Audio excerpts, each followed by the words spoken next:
Hello दोस्तों, आप सभी को नमस्कार। एक्सरसाइज में आप सभी का स्वागत है। कैसे हैं आप सभी लोग? आज हमारा चैप्टर 6 है, पॉलिटी एनसीईआरटी क्लास 7th का, जिसमें हम समझेंगे, चर्चा करेंगे संचार माध्यमों के बारे में। कौन कौन से संचार माध्यम हैं? जैसे हम लोग बचपन में टेलीविजन देखते थे। याद करिए, वो 1999 से लेकर के 2005 तक का दौर। आप में से कई लोगों ने देखा होगा शक्तिमान, आर्यमान, कई सारे धारावाहिक आते थे जिनके लिए हम स्कूल से छुट्टी लेते थे या घर से भाग कर जाते थे, क्योंकि सबके पास टेलीविजन नहीं होता था। है ना? सबके मोहल्ले में किसी एक आधे आधे इंसान के पास होता था। है ना? तो संचार माध्यम क्या होते हैं? संचार माध्यमों की हमारे लोकतंत्र में क्या भूमिका है? ठीक है।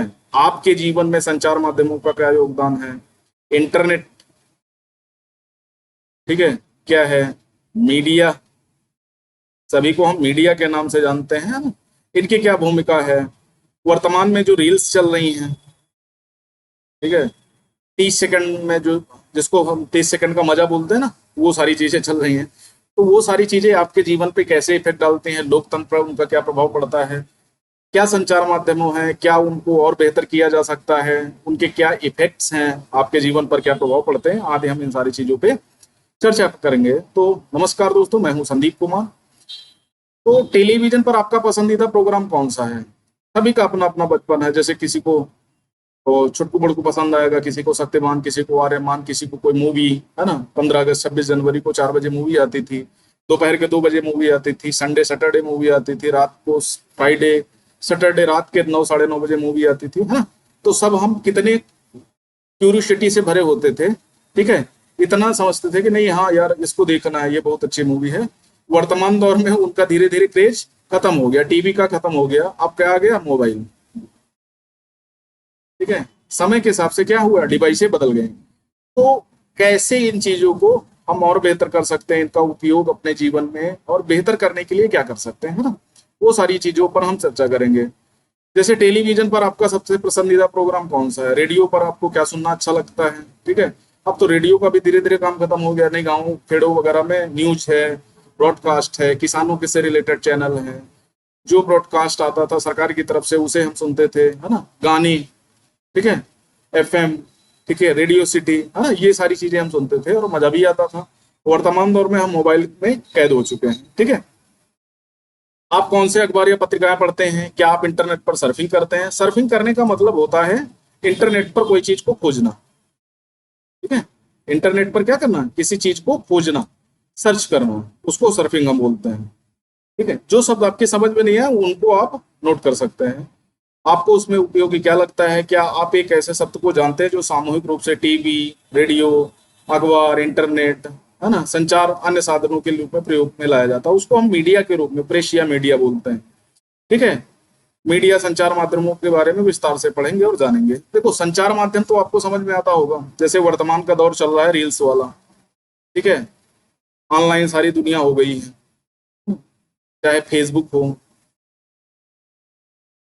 इंस्टा हो, यानी इंस्टाग्राम, टेलीग्राम, यूट्यूब, ये कुछ ऐसे माध्यम हैं जिनका बहुत धड़ल्ले से प्रयोग किया जा रहा है और लोग बेहतर तकनीक के माध्यम से तालमेल बिठा रहे हैं। कई सारे बुजुर्ग लोग व्यक्ति हैं, जैसे आपने रील्स में देखा होगा, बहुत सारे ऐसे 60 65 साल के बुजुर्ग व्यक्ति हैं जो रील्स बनाते हैं और बेहतर तरीके से बनाते हैं। और कुछ ऐसे वर्तमान पीढ़ी है ना, उसको लगता है रील्स से ही सारी दुनिया है।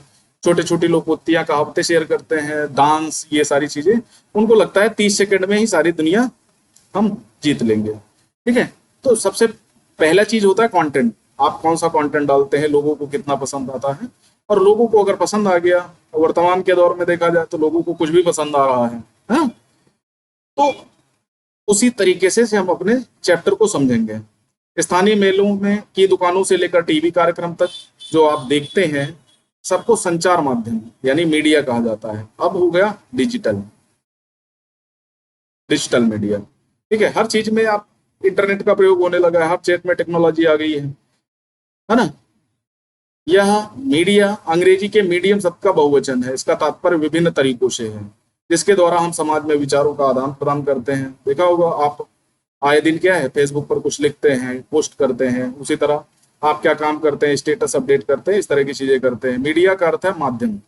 ठीक है, जैसे कम्युनिकेशन के लिए एक माध्यम की आवश्यकता होती है, वैसे मीडिया क्या हो गया, आप लोगों के बीच का माध्यम बन गया है। दो लोगों को आपस में बात करना है, दोनों लोग बहुत सारे दूर दूर बैठे हुए हैं, तो क्या होगा, वो इंटरनेट के माध्यम से, मीडियम के माध्यम से क्या करते हैं, एक दूसरे से जुड़ जाते हैं।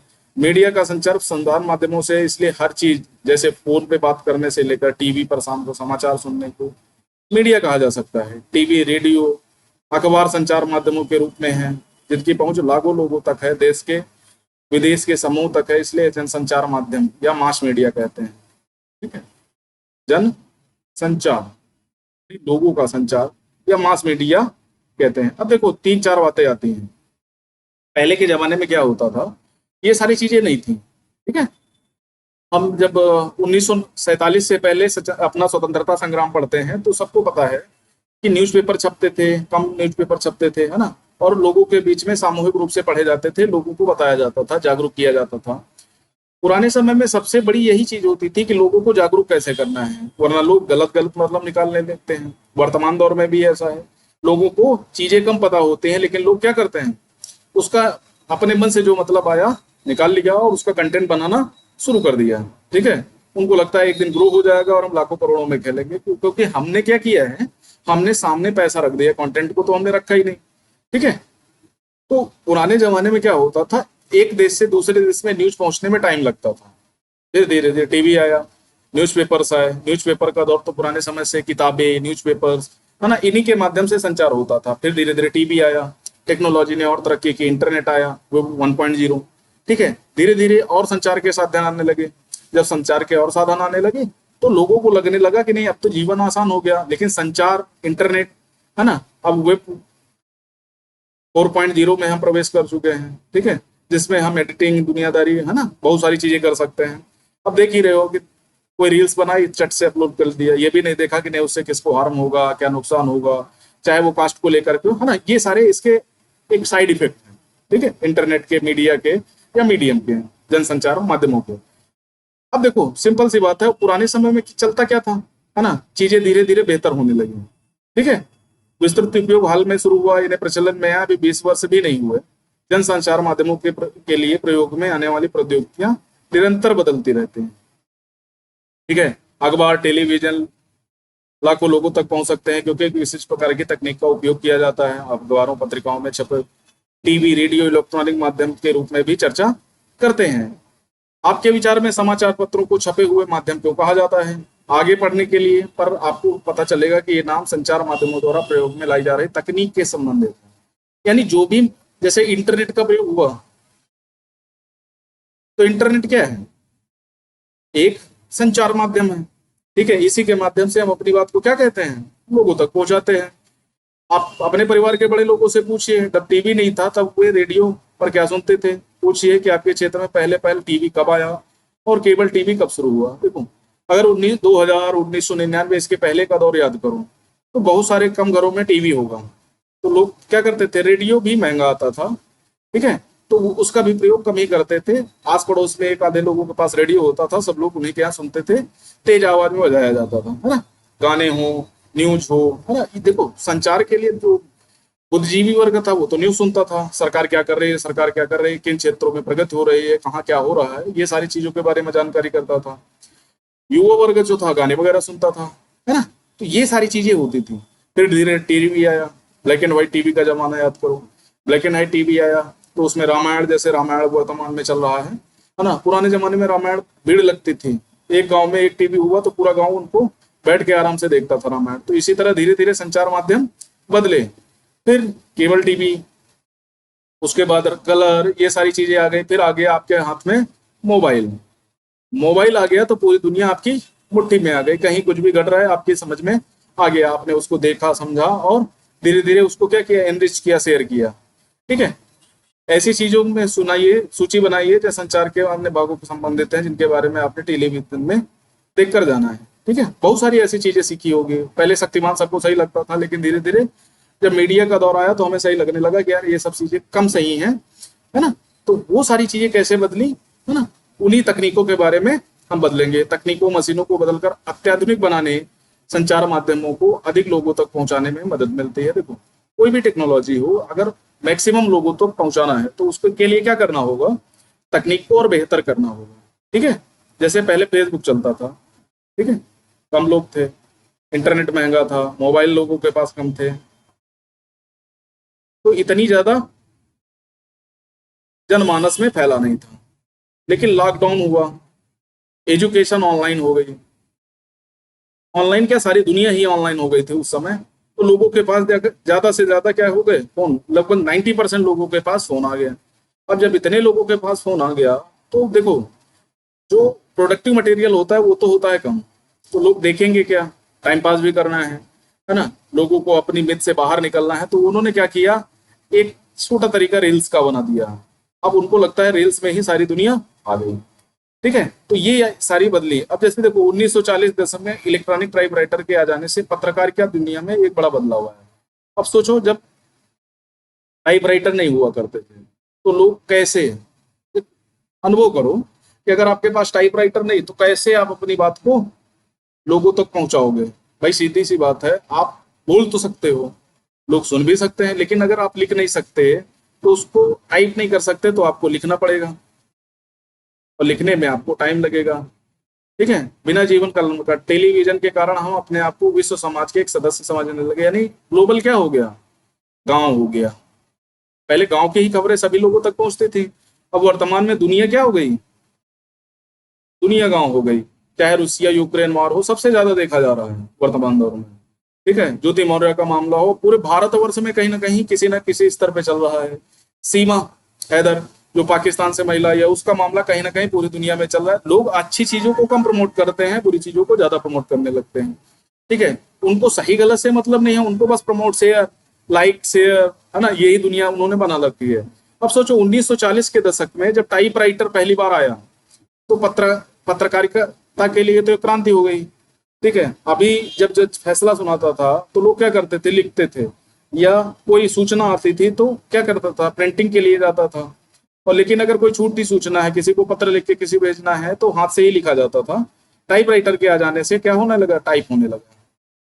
और हाथ से लिखने में राइटिंग की प्रॉब्लम है कि सभी लोग राइटिंग से हो सकता है अनुकूल ना हो, है ना, तो ये क्रांति हुई, एक बड़ा बदलाव आया।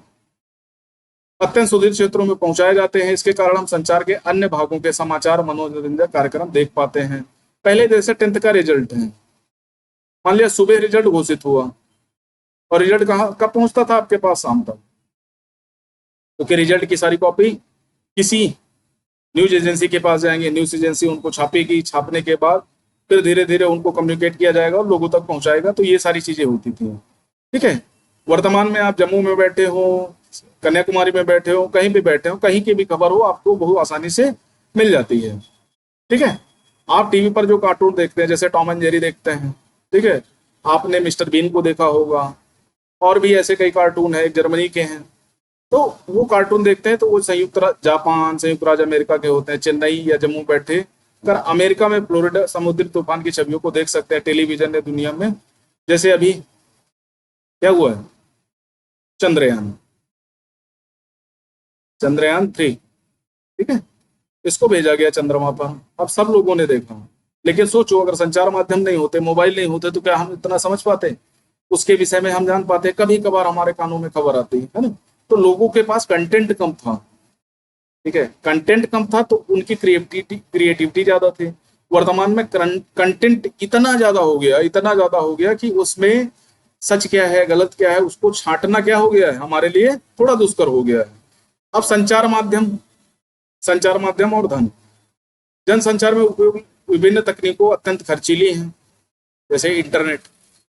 अभी 5G की बात चल रही है, और 5G माना जाता है 4G से क्या है, थोड़ा महंगी तकनीक है। इस तकनीक को लोगों तक ले जाने में बहुत सारा खर्चा होगा, तो इन्वेस्टमेंट की जरूरत है। लेकिन जापान है, चाइना है, या अन्य इसी तरह यूएसए टाइप के देश क्या कर रहे हैं, 5G टेक्नोलॉजी का ठीक से उपयोग कर रहे हैं।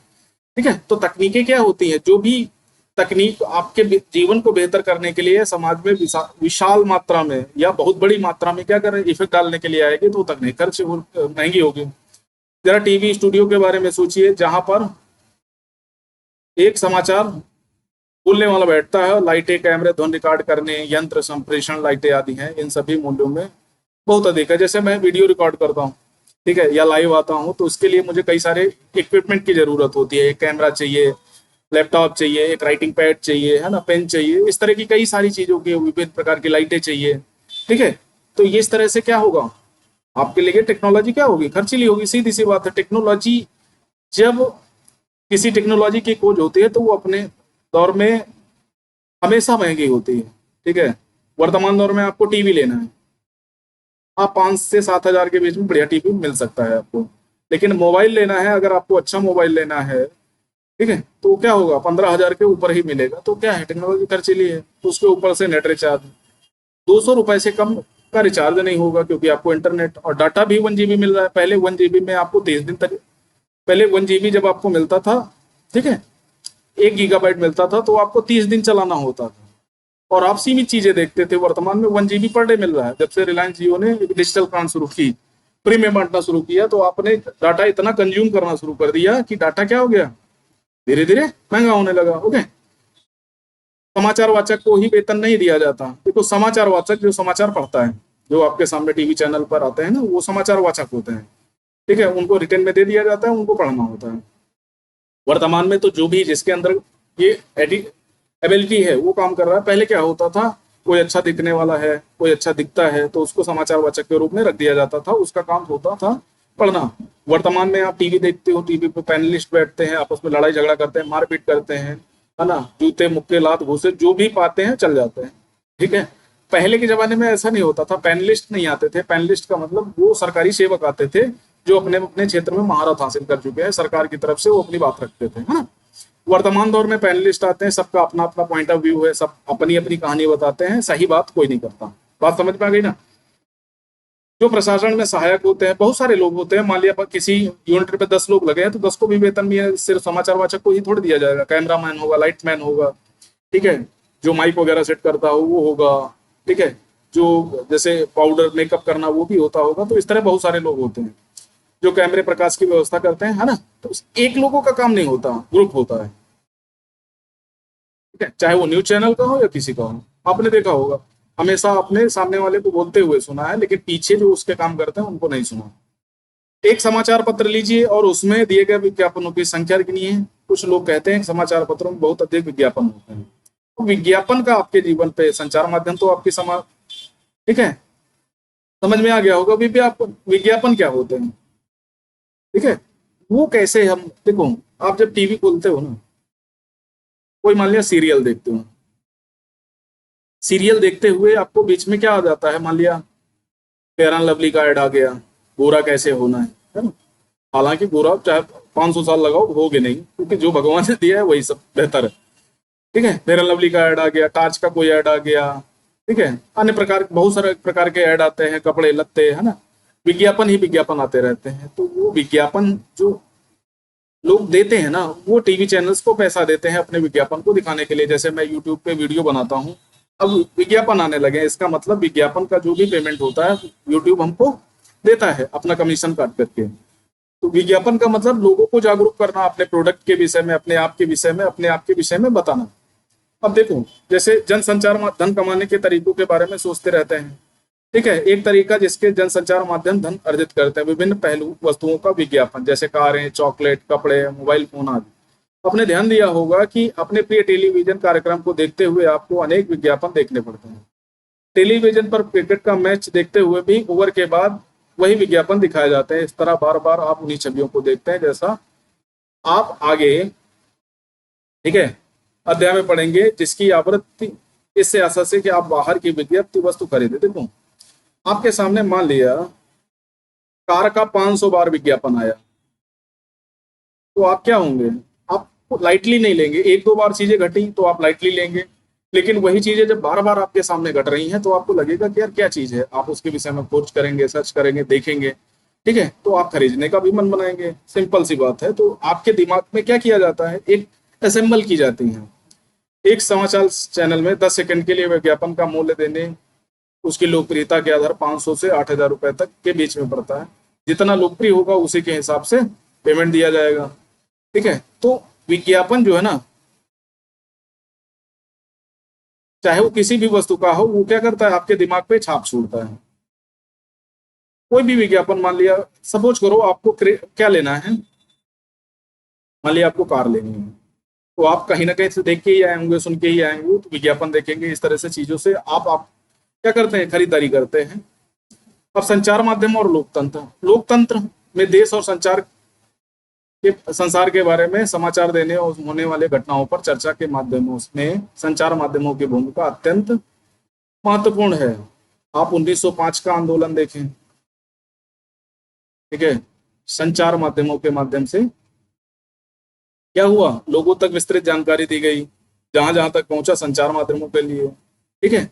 1858 का स्वतंत्रता संग्राम देखेंगे तो यह माना जाता है कि लोग अपनी बात को सभी तक नहीं पहुंचा पाए। क्यों नहीं पहुंचा पाए भाई, क्योंकि उनके पास संचार माध्यमों का अभाव था, ठीक है, उनके पास प्रिंटिंग प्रिंट नहीं थे, रोटी और कमल के माध्यम से वो क्या करते थे, अपनी बात समझाते थे। लेकिन वर्तमान दौर में या 1947 महात्मा गांधी का घटनाक्रम 1905 से लेकर 1947 के बीच में समाचार पत्र,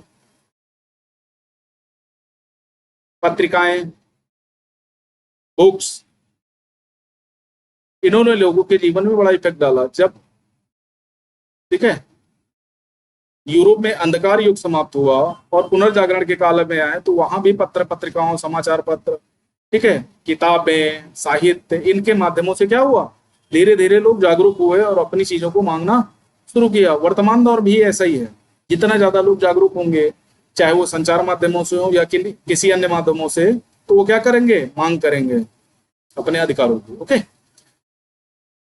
उदाहरण के लिए संचार माध्यमों से नागरिक जान सकते हैं कि सरकार किस प्रकार का काम कर रही है। पहले मुश्किल था। क्यों मुश्किल था भाई, क्योंकि लोगों के पास सूचना नहीं पहुंच पाती थी, ठीक है, इंफॉर्मेशन नहीं पहुंचेगी तो लोग क्या करेंगे, जान नहीं पाएंगे। यदि लोग चाहें तो इन समाचारों के आधार पर कार्यवाही भी कर सकते हैं। संबंधित मंत्री को पत्र लिखकर, सार्वजनिक विरोध आयोजित करके, हस्ताक्षर अभियान आज चलाकर पुनः उसके कार्यक्रम पर विचार करने का आग्रह करके कर सकते हैं। वर्तमान में देखा होगा सभी लोग क्या करते हैं, रैलियां करते हैं। क्यों करते हैं भाई, लोगों को समझाना तो है कि नहीं, अपनी सरकार क्या कर रही है, अच्छा काम कर रही है। और लोग समझेंगे नहीं तो क्या होगा, आएंगे क्या वोट देने, नहीं आएंगे, पता ही नहीं लगेगा चलेगा कि वोट किस दिन पड़ना है। तो ज्यादा से ज्यादा लोगों के बीच में जाने से क्या हो रहा है, लोग जागरूक हो रहे हैं, समझ रहे हैं चीजों को। इसीलिए मंत्री जी को अगर कोई काम है वर्तमान में, जैसे उत्तर प्रदेश गवर्नमेंट का IGRS पोर्टल है, इस पोर्टल के माध्यम से कोई भी शिकायत आप कर सकते हैं, उसकी सुनवाई 30 दिन के अंदर हो जाएगी, है ना। तो इस तरह सरकार क्या कर रही है, बहुत सारे चीजों को प्रमोट कर रही है, इंटरनेट को प्रमोट कर रही है, टीवी पे, न्यूज़पेपर पे, जगह जगह पर अपने कार्यक्रम, अपनी योजनाओं के बारे में बता रही है। क्यों बता रही है भाई, क्योंकि लोग जागरूक होंगे, जानेंगे, तभी तो उन चीजों का प्रयोग करेंगे, ठीक है। और आपके जीवन पे मान लिया सरकार कोई स्टेप उठाती है, जैसे इस समय common civil code, uniform power civil code, UCC की बात चल रही है। UCC का मतलब होता है, जब आप आर्टिकल 44 पढ़ते हैं तो आपको लगता है कि सरकार का दायित्व होगा सभी के लिए समान न्याय, ठीक है, समान कानून की सुरक्षा मुहैया कराए। तो इसका मतलब UCC वर्तमान में, वो मुझे लगता है 5 अगस्त तक किसी प्रकार से UCC लागू हो जाएगा। जैसे 5 अगस्त भाजपा के लिए बहुत अच्छी डेट है ना, तो आप समझ सकते हैं कुछ बड़ा होने वाला है। ओके, तो अगर आपको जैसे किसान बिल आए, लोगों को लगा किसानों के हित में नहीं है, तो लोगों ने क्या किया, आंदोलन किया, ठीक है। जब सरकार कोई ऐसा काम करती है जो लोगों के हित में नहीं है, तो उसके लिए क्या होता है, बड़े आंदोलन होते हैं। संचार माध्यमों के माध्यम से उनको पता लगता है ना, टीवी के सामने अभी महिला पहलवानों ने या पहलवानों ने आंदोलन किया ब्रजभूषण के सिंह के खिलाफ, है ना। तो इसी तरह कई प्रकार के आयोजन होते हैं। कई ऐसे चीजें हैं जो सरकार के खिलाफ होती हैं, सरकार उनको ध्यान नहीं दे पाती है, लेकिन फिर क्या होता है, अचानक से कोई क्लिप आ जाती है सामने, 30 सेकंड की रील आ जाती है, और सरकार उस पर ध्यान देकर क्या करती है, बड़ी कार्रवाई करती है ना। तो ये सारी चीजें क्या है, आपके जीवन को कहीं ना कहीं इफेक्ट डालती हैं। संचार माध्यमों से नागरिक जान सकते हैं सरकार किसके प्रकार, यदि चाहें तो इन समाचारों के आधार पर कार्यवाही भी कर सकते हैं, ठीक है। उनकी भूमिका भाई, जानकारी देने के संबंध में संचार माध्यम की महत्वपूर्ण भूमिका को देखते हुए आवश्यक है कि जानकारी संतुलित होनी चाहिए, ठीक है, सकारात्मक और नकारात्मक एनालाइज करना पड़ेगा आपको। ऐसा नहीं कि आप न्यूज चैनल पे कुछ भी बताओ, कुछ भी समझने लगे ना, आपको समझना पड़ेगा कि नहीं, इसमें सच कितना है और मट्ठा कितना। जैसे आपको जब वो निकाला जाता है ना दही से, ठीक है, क्या बोलते हैं उसको, घी के रूप में कुछ बोलते हैं, मक्खन बोलते हैं शायद। ठीक है, मक्खन निकाला जाता है तो उसमें ये है, मक्खन से घी बनता है और मट्ठा फेंक दिया जाता है। तो जो भी आपके सामने खबरें आती हैं तो आपको पता लगाना है कि नहीं इसमें मक्खन कितना है और मट्ठा कितना है। आ गई बात समझ में? तो सच और झूठ के बीच का जो फर्क है ना, वो करना आपको आना चाहिए, तभी आपको न्यूज समझ में आएगी। नहीं तो अपना परसेप्शन है, जो अपने हिसाब से बताएगा। अब आगे देखें, प्रदूषण फैलाने वाले कारखानों पर वज्रपात, विरोधियों का द्वारा चक्का जाम, यातायात रुका। चक्का जाम का मतलब होता है बंद, हड़ताल। ठीक है, यातायात रुका यानी चक्का जाम का मतलब हड़ताल हो गई। और सभी साधन, हड़ताल का अधिकार भारत में है नहीं। ठीक है, आंदोलन, हड़ताल का कहने का मतलब ये है कि बंद का आह्वान आप कर सकते हैं लेकिन जबरदस्ती नहीं कर सकते। ठीक है, तो यही है, कारखानों के बंद होने से घोर अशांति। दो चीजें हैं, दो खबरें हैं। ठीक है, उनको समझना है। जैसे मान लिया किसान आंदोलन हुआ, व्यापक दंगे हुए दिल्ली में, दिल्ली हरियाणा पंजाब, है ना, काफी लोगों को नुकसान उठाना पड़ा, सामूहिक बलात्कार भी हुए कई जगहों पर। ठीक है, तिरंगा झंडा निकाल के फेंका गया, खालिस्तानियों का झंडा लगाया गया, है ना। तो ये सारी कई ऐसी गतिविधियां हैं जो क्या करती हैं, एक आंदोलन को एक तरफ, मान लिया कोई अच्छे काम के लिए कराया जा रहा था तो उसको कुचलने पर मजबूर कर देती हैं। वही अभी पहलवानों के साथ हुआ। पहलवान सड़क पर उतरे अपनी बात रखने के लिए, लेकिन उसके बाद उसमें राजनीति हो गई, तो सच और झूठ में अंतर करना मुश्किल हो गया, पुलिस ने लाठीचार्ज कर दिया, है ना। तो ये सारी चीजें हैं। एक तरफ प्रदूषण फैलाने वाले कारखानों पर वज्रपात हुआ, यानी सरकार ने कार्रवाई की। ठीक है, मालिकों के खिलाफ मजदूरों है ना। तो ये सारी चीजें हुई, विरोध हुए, शहर पर गतिविधियों पर रोक लगा दिया गया, जिससे क्या हुआ, जो हमारी आर्टिकल 144 था वो क्या हुआ, डिस्ट्रॉय हो गया, और धीरे धीरे दिक्कत आने लगी। एक जैसा है विचार में क्या असमानताएं हैं। ठीक है, यदि आप न्यूज ऑफ इंडिया में दिया गया विवरण पढ़ेंगे तो उस मुद्दे के बारे में सोचेंगे। वास्तविकता तो याद, केवल एक समाचार पढ़ेंगे तो विषय का एक ही पक्ष जान पाएंगे। देखो, अगर दोनों पक्ष जानने हैं ना, दोनों पक्षों की बातें समझनी होंगी, सरकार का पक्ष भी और जो विरोध करने वाला उसका पक्ष भी। वरना क्या होगा, आप एक सिरे पर लटके रह जाएंगे। यदि आपने न्यूज ऑफ इंडिया पढ़ा होता तो आपको विरोधियों की बातें व्यर्थ का उत्पाद लगते, उनका यातायात का बाधा उत्पन्न करना और कारखाने से शहर प्रदूषण फैलाते रहना, आपके मन में उनकी बुरी छवि अंकित करना। जैसे अभी एसडीएम ज्योति मौर्य का मामला चल रहा है। ठीक है, उसमें सिर्फ पुरुष की बात करी गई और पुरुष के आधार पर लोग निर्णय तक पहुंच गए। नहीं, ठीक है, निर्णय तक तभी पहुंचना है जब दोनों पक्षों के बारे में आपको ठीक से जानकारी हो, आपने विषय वस्तु को ठीक से एनालाइज किया हो। ठीक है, आप, आर्टिकल 19 भी कहता है आप अपनी जो अभिव्यक्ति स्वतंत्रता है का प्रयोग करें, लेकिन मानहानि नहीं करें। मानहानि का मतलब आप तब तक, जब तक विषय वस्तु नहीं पता है तब तक आपको धीरे धीरे क्या करना है, आपको कम से कम उन चीजों को समझना है, देन आपको रिएक्ट करना है। आपके मन में दूसरी ओर, यदि आपने इंडिया दिल्ली का पढ़ा होता तो आप कारखाने बंद होने पर बहुत लोग अपनी रोटी रोटी खो देंगे, क्योंकि पुनर्स्थापना का पर्याप्त पर्याप्त है, इन दोनों के बीच संतुलित नहीं है। यानी दोनों खबरें आपने पढ़ी, एक तरफ सिर्फ मजदूरों की बात की गई, दूसरे तरफ से जनता की बात की गई, लेकिन जो दोनों के बीच का रास्ता था उसको किसी ने दिखाना नहीं। तो जो पॉजिटिव रिपोर्टिंग होती है, पॉजिटिव रिपोर्टिंग का मतलब होता है कि दोनों जो पक्ष थे उनके बारे में ठीक से आपको बताना, आपको निष्कर्ष पर पहुंचना है कि आपको क्या करना चाहिए। ठीक है, अब संतुलित रिपोर्ट लिख पाना संचार माध्यमों के स्वतंत्र होने पर निर्भर करता है। संचार तात्पर्य है कि उनके द्वारा दिए जाने कोई भी नियंत्रित या प्रभावित ना करे, उन्हें निर्देशित ना करे, सम्मिलित किया जाना क्या नहीं। लोकतंत्र में संचार माध्यमों का होना अत्यंत महत्वपूर्ण चौथा स्तंभ है हमारे। जैसे आप क्या करते हैं, लोकतंत्र के स्तंभ पढ़ते हैं, पहला कार्यपालिका, दूसरा न्यायपालिका, है ना, विधायिका, कार्यपालिका, न्यायपालिका, और चौथा स्तंभ क्या है, संचार माध्यम यानी मीडिया। ओके, तो ये है। अब क्या होता है, अब सेंसरशिप आ गई। सेंसरशिप क्या होती है, सेंसरशिप का, एक सेकंड, सेंसरशिप का मतलब कहा जाता है संचार माध्यम स्वतंत्र नहीं है। स्वतंत्र का मतलब कोई रूल्स होगा, कोई रेगुलेशन होगा, ठीक है, उन्हीं के अंतर्गत आते होंगे। अगर मान लिया कोई धार्मिक उन्माद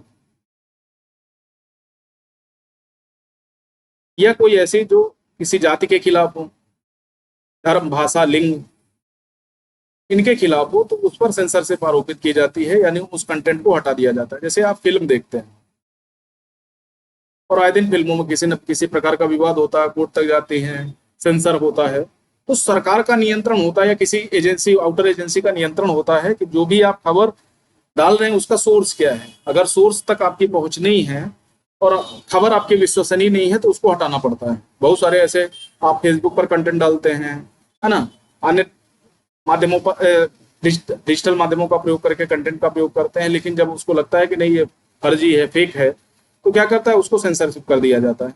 ठीक है। जब सरकार समाचार, किसी अंश, फिल्म या किसी दृश्य या गीत को अभिव्यक्त को जन समुदाय तक पहुंचने से प्रतिबंधित करती है तो इसे सेंसरशिप कहा जाता है, यानी लोगों की पहुंच से दूर कर देती है।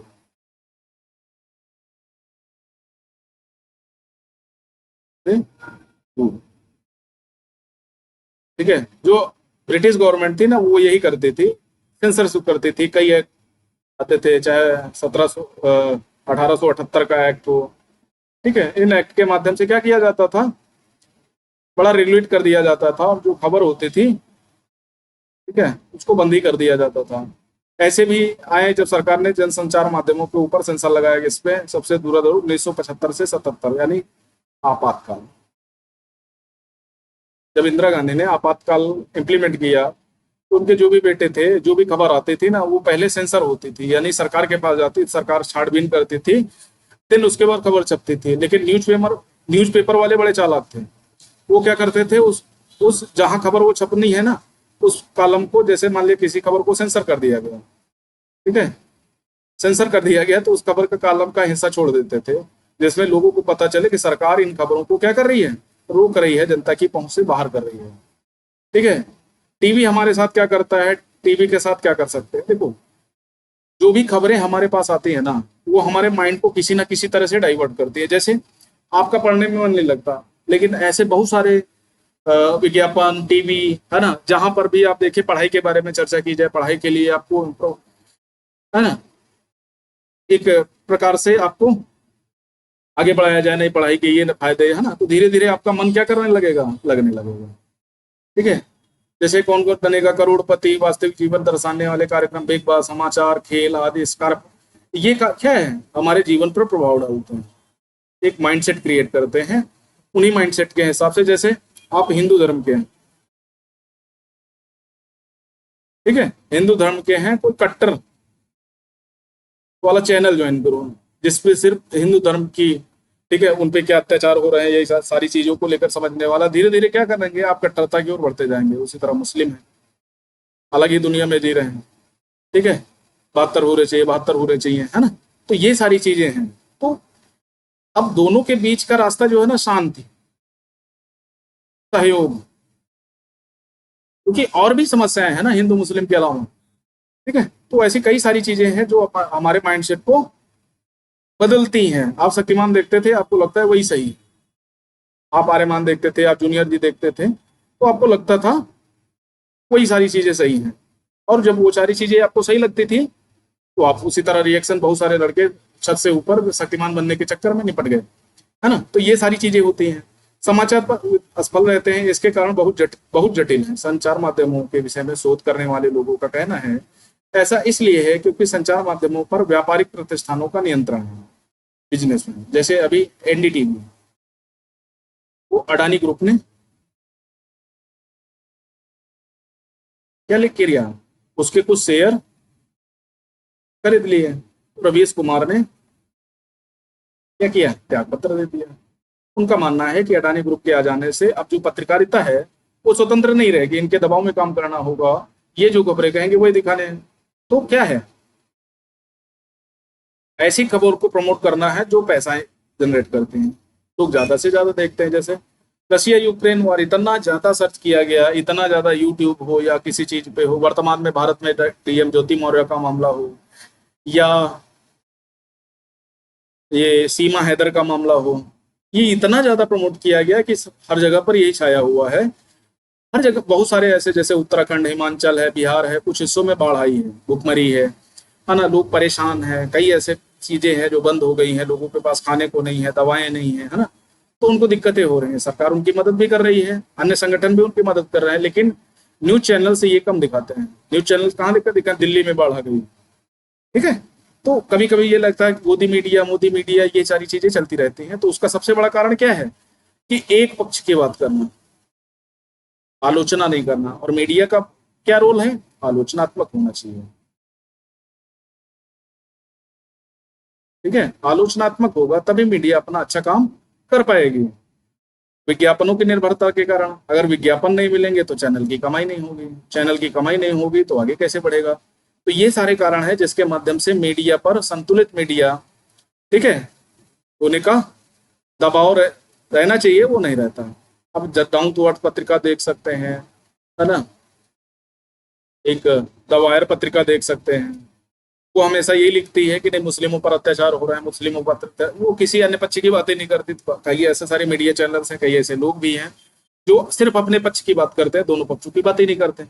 अब मसौदा तय किया जाना, मसौदा मीन्स नियम, ध्यान केंद्रित किया जाए, संचार माध्यमों को महत्वपूर्ण भूमिका रहती है, इसी आधार पर तय कर देते हैं कि समाचार दिए जाने योग्य हैं नहीं। आपके विद्यालय में वार्षिकोत्सव की खबर शायद समाचार योग्य नहीं है, लेकिन कोई प्रसिद्ध अभिनेता मुख्य अतिथि के रूप में आमंत्रित हो तो उसे दे दिया जाता है। जैसे मान लिया आपने कोई, मान लिया कोई शॉप खोली, ठीक है, तो शॉप का आप प्रचार कम करते हैं, आप क्या करते हैं कि फला व्यक्ति आपकी शॉप में आ रहा है। इस तरह तरह के, यानी जो भी आपकी चीजें है ना, उसको आप तरह तरह से प्रमोट करते हैं, ठीक है, तरह तरह से विज्ञापन देते हैं। तो विज्ञापन का एक ड्राफ्ट बनाना पड़ेगा ना, हर चीज का अपना एक ड्राफ्ट होता है, ड्राफ्ट बना के ही आप काम कर सकते हैं। मान लिया आपको दुकान चलानी है तो आपको सोचना समझना तो पड़ेगा, ऐसा तो नहीं सुबह उठे दुकान खोल डाला, ऐसा नहीं है। आपको नियम कानून बनाने पड़ेंगे, समझना पड़ेगा कि दुकान किस चीज की हो, यहाँ पर डीलिंग कैसी है, मार्केट कैसा है, क्या हम जो प्रोडक्ट लाएंगे वो बिकेगा, लोगों की जो इनकम है वो कैसी है, उसी के अनुसार प्रोडक्ट बिकेगा। अब मान लिया किसी गाँव में आपने, मान लिया रेड चीप का शोरूम खोल दिया, जहाँ के लोगों की इनकम ही 200 रुपए प्रतिदिन है, वो 8,000 का 800 का जूता पहनेंगे, ठीक है। तो आपको ये सारी मार्केटिंग की स्ट्रेटेजी, ये सारी चीजें देखनी पड़ेंगी, तभी आप क्या करेंगे, मसौदा या एजेंडा तय करेंगे। अभी हाल ही समाचार माध्यम में कोला पीयू कीटनाशकों के स्तर पर खतरे को बड़े होने का हमारा ध्यान आकर्षित किया था, होने से एक रिपोर्ट प्रकाशित की। इस तरह कोला पे यानी पेप्सी, कोला गुणवत्ता और तो मानकों के अनुरूप है या नहीं, तो ये सारी चीजें हैं। फैशन शो बहुत लोकप्रिय हुए, ठीक है। तो कभी कभी संचार माध्यम कुछ ऐसी चीजों को प्रमोट कर देते हैं जो सही नहीं है, तो उन पर क्या किया है, नियमन, हर चीज का एक नियमन आवश्यक होता है। आर्टिकल 19 के 1 का के तहत आपको मीडिया की स्वतंत्रता की बात की गई है, लेकिन कुछ और नियम हैं जिनके माध्यम से वो क्या होता है ना, कोई भी घटनाक्रम आप बताते हैं तो उसके लिए आपको अंतिम जिम्मेदारी लेनी पड़ती है। सरकार इस पर क्या करती है, मीडिया के लिए रूल्स एंड, अब तो ओटीटी प्लेटफॉर्म आ गए, ओपन द टॉप प्लेटफॉर्म। यहाँ पर क्या होता है, भयंकर गाली, ये चीजें, वो सारी चीजें क्या हो गई, धीरे धीरे जो हमारी सामाजिक सांस्कृतिक एकता थी ना, वो धीरे धीरे क्या होने लगी, टूटने फूटने लगी। स्थानीय संचार माध्यम जैसे न्यूज़पेपर आपके आसपास आता होगा, खबर से कम ज्यादा क्या होता है, इधर की बातें उधर की बातें, है ना, तो वो सारी चीजें होती हैं। डॉक्यूमेंट्री फिल्म, ऑटोबायोग्राफी, ये सारी चीजें क्या करती हैं, आपके जीवन पे कहीं ना कहीं, देख लो कितनी प्रकार की पत्रिकाएं हैं, ठीक है, सब अपनी पसंद के हिसाब से लोग लेते हैं। अब आता है प्रजातंत्र के नागरिक के रूप में हमारे जीवन में संचार माध्यमों की बहुत महत्वपूर्ण भूमिका है। यानी संचार का एक लोकतांत्रिक प्रजा में क्या प्रभाव है, इसके बारे में चर्चा की गई, इंपॉर्टेंट चीजें हैं। द्वारा हम सरकार के कामों संबंधित विषयों के बारे में सुनते हैं। संचार माध्यम निश्चित करते हैं किन बातों पर ध्यान केंद्रित किया जाना चाहिए, वह एजेंडा निश्चित कर देते हैं। यदि कभी सरकार चाहे तो संचार माध्यम किसी घटना को छापने से रोक सकती है या सेंसर कर सकती है। ऐसा कम ही होता है, लेकिन हाँ कर सकती है। आजकल संचार माध्यम व्यापार घनिष्ठ संबंध होने से प्रायः संतुलित रिपोर्ट प्रकाश में आना कठिन है। अब आपसे क्वेश्चन पूछा जा सकता है कि वर्तमान के दौर में समाचार पत्रों का संतुलित होना एक आवश्यक शर्त है, फिर भी कई ऐसी न्यूज एजेंसियां हैं जो संतुलित खबर को छापने में रुचि नहीं रखती है। ऐसे क्या कारण है, क्या इफेक्ट है, समाज पर उनका क्या प्रभाव पड़ता है, इस पर आपको क्वेश्चन लिखना है। तो आपको जब आपको तथ्य पता होंगे, चीजें पता होंगी, आपने अनुभव किया होगा, तभी आप इन चीजों को लिख सकते हैं। ठीक है, अन्यथा क्या होगा, आपको बेसिक क्लियर नहीं होगा, इन चीजों से आप देखेंगे नहीं तो आपको। तो ये रहा हमारा चैप्टर, मीडिया या संचार माध्यम की भूमिका क्या है। ओके, कौन कौन से संचार माध्यम है, सर्फिंग क्या होती है। अब क्वेश्चन देखते हैं, प्रजातंत्र में संचार माध्यम किस प्रकार महत्वपूर्ण भूमिका निभाते हैं। सिंपल सा क्वेश्चन, ठीक है। कुछ रेडियो, टीवी, समाचार पत्रों में सम्मिलित हैं, अपने उत्पादों को विज्ञापन देते हैं, लोग समाचार माध्यम को देखकर उत्पाद खरीदते हैं, पैसा वापस उन्हीं व्यापारी प्रतिष्ठानों के पास जाता है। संचार माध्यम है, विज्ञापन उत्पादों को बढ़ावा देते हैं, पाठक, दर्शक और श्रोता। कोई भी विज्ञापन मुफ्त में नहीं दिया जाता। विज्ञापन देने का सीधा पर्पज होता है कि लोगों को जागरूक करना अपने विज्ञापन के संबंध में, कि लोग ज्यादा से ज्यादा क्या करें, परचेजिंग करें। परचेज करेंगे तो पैसा कहाँ जाएगा, व्यापारी प्रतिष्ठानों के पास जाएगा। हाँ, तो वो एक रोटेशन चलता रहता है। ये एक रेखा चित्र है, कैसे व्यापार घराने संचार माध्यमों से संबंधित हैं। ठीक है, क्या उनके बीच में संबंध है, क्या चीजें चलती रहती हैं, तो उसके बारे में आप समझाना है आपको। आप पढ़ चुके हैं संचार माध्यम किस प्रकार एजेंडा बनाते हैं, यानी ड्राफ्ट तैयार करते हैं, कैसे किस न्यूज को चलाना है, कितनी देर चलाना है, इसको प्राइम टाइम पर रखना है, नहीं रखना है। ठीक है, प्रजातंत्र पर इसका क्या प्रभाव पड़ता है। विचारों के पक्ष में दो उदाहरण दीजिए। वर्तमान में मीडिया बड़ा संकुचित हो गया है, ऐसी ऐसी चीजें दिखाता है जिनका लोगों के जीवन से मतलब नहीं है, और उन चीजों को उठा जाता है जिनका लोग वाकई में लोग देखना चाहते हैं, समझना चाहते हैं। कक्षा परियोजना के रूप में समाचार में कोई शीर्षक चुनकर उस पर ध्यान केंद्रित कीजिए, संबंधित विवरण, है ना, जैसे इस लेख में जानकारी, कौन सी जानकारी छोड़ दी गई है ना, तो वो सारी चीजें। अब सब संकलन में कुछ ऐसी प्रकाशित रिपोर्ट को साक्षात विवरण से जैसे समाचार पत्रों, पत्रिकाओं, पुस्तकों में छापा जाता है जिन्हें बहुत अधिक लोग पढ़ सकें। सेंसरशिप क्या है, सख्त से, जिसके अंतर सरकार कुछ विवरण प्रकाशित करने या प्रदर्शित करने से रोक लगा देती है। प्रसारण, है ना, जैसे होता है ना, क्या बोलते हैं, स्ट्रीमिंग, उसी तरह प्रकाशन होता है, प्रकाशित करना। टीवी, रेडियो का अगर संबंध हुआ बहुत बड़े क्षेत्र में प्रेषित किया जाता है। जैसे मैं रोज 10:30 बजे वीडियो को प्रकाशित करता हूँ, ठीक है, पब्लिक करता हूँ। पब्लिक करने का मतलब है कि वो क्या करेगा, आप लोग उसको देख सकते हैं। सार्वजनिक विरोध क्या है, एकजुट होकर किसी विषय पर खुले रूप से अपना विरोध प्रकट करते हैं, रैली, हस्ताक्षर अभियान, सड़कों पर अवरोध करके, हड़ताल जिसको बोलते हैं, है ना। तो ये सारी चीजें हैं। तो कैसा लगा आपको चैप्टर, हमें जरूर बताइएगा। चैप्टर अच्छा लगे तो लाइक करें, शेयर करें और ज्यादा से ज्यादा लोगों में शेयर करें। ये अध्याय 6 है, संचार माध्यमों को समझना। कौन कौन से संचार माध्यम है, इसकी विषय वस्तु में थोड़ा सा अगर डिस्टर्बेंस लगा हो तो हमें बताइएगा, कमेंट करिएगा। और कोई दिक्कत हो तो आप डिस्कस कर सकते हैं, हम उस पर चर्चा कर लेंगे। कमेंट करके बता सकते हैं, मैसेज कर सकते हैं। ठीक है, हमारा जो व्हाट्सअप नंबर है 9455 825402, ठीक है, इस पे आप मैसेज करके बता सकते हैं कि क्लासेस आपको कैसी लगी। किसी अन्य टॉपिक पे आप क्लास चाहते हैं तो वो भी हमें बताइए। आज के लिए इतना ही, थैंक यू वेरी मच।